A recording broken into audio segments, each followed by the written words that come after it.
విశ్వావసు ఉగాది కవి సమ్మేళనం.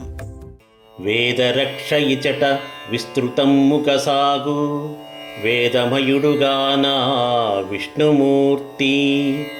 శ్రద్ధతో గోవుల సాకుదురిచ్చట గోవిందునకు ప్రీతి గోవులనుచు. అన్నదానమిచట అనిశమ్ము కొనసాగు లోక జనని ఇంట లోటులేక.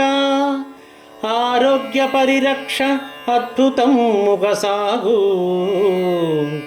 భవరోగహారియే ప్రభువుగానా. సకల జీవుల సంరక్ష సాగునిచట విశ్వకల్యాణకారియౌ వీడుగానా. అగణితమ్ముగ వసతులే అమరుచుండు పరగ బ్రహ్మాండ నాయకు భవ్యసీమా. పరగ బ్రహ్మాండ నాయకు భవ్యసీమా. శ్రీ విశ్వావసు ఉగాది కవి సమ్మేళనం ఈ నెల 30వ తేదీ మధ్యాహ్నం 12 గంటలకు తిరుమల నాద నీరాజనం మండపం నుండి ప్రత్యక్ష ప్రసారం.